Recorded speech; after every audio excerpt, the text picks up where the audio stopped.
Hello welcome back to our channel. ఈరోజు recipe వచ్చేసి దొండకాయతోటి చాలా అంటే చాలా టేస్టీగా చాలా క్విక్గా అయిపోయే దొండకాయ కర్రీ అండి. చాలా అంటే చాలా బాగుంటుంది.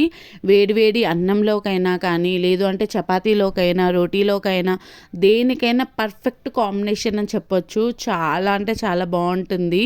చాలా ఎమ్మీ రెసిపీ అండి. ఒక్కసారి చేస్తారంటే పదే పదే ఇలానే చేసుకోవాలనిపిస్తుంది. దానికోసం అయితే నేను బుల్లెట్ జార్ తీస్తున్నాను. మీరు మిక్సీ జార్లైనా పర్లేదు. అందులో ఒక కప్పు ఆనియన్స్, ఒక కప్పు టమాటోలు, ఒక 5-6 వెల్లుల్లి వేసుకొని కోర్స్గా బ్లెండ్ చేసుకోవాలండి. మొత్తం ఫైన్ పేస్ట్ లాగా అయిపోవాలి. అది పేస్ట్లా చేసుకొని పక్కన పెట్టుకొని దొండకాయలను ఇలా గుత్తి వంకాయల్లాగా కట్ చేసుకోవాలండి. ఇలా కట్ చేసుకొని దాంట్లో కొద్దిగా వాటర్ వేసేసుకొని మంచిగా కడిగేసుకొని పక్కన పెట్టేసుకోవాలన్నమాట. నేను ఇక్కడ 1/2 కిలో దాకా తీసుకున్నాను దొండకాయలని. ఆ తర్వాత స్టవ్ మీద ప్యాన్ పెట్టుకొని అందులో ఒక 3-4 టేబుల్ స్పూన్ల ఆయిల్ ఈ దొండకాయలు వేసేసుకొని మంచిగా మగ్గించుకోవాలండి. ఆయిల్లోనే మొత్తం ఫ్రై అయిపోవాలి.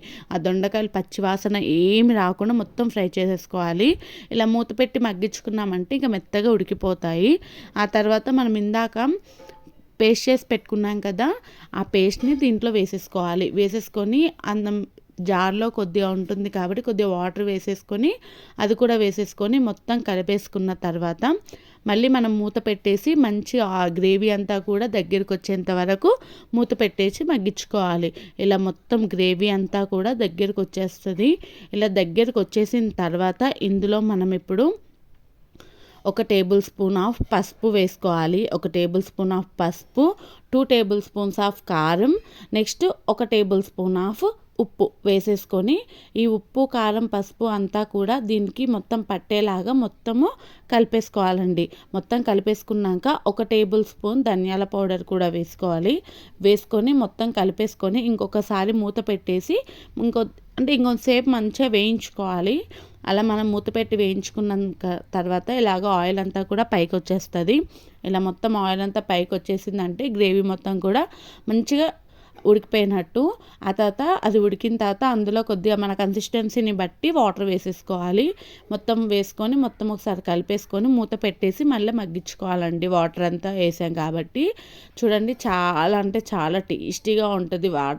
ఆయిల్ అంతా కూడా పైకి ఇలా మొత్తం తేలిపోతూ ఉంటుంది. ఇలా తేలిపోయినప్పుడు కొద్దిగా గరం మసాలా వేసుకోవాలి.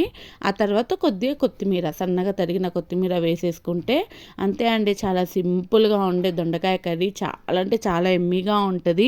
ఇది మీకు రైస్లో కానీ చపాతీలో కానీ లేదంటే ఫుల్కాలో కానీ దేనికైనా బాగుంటుందండి.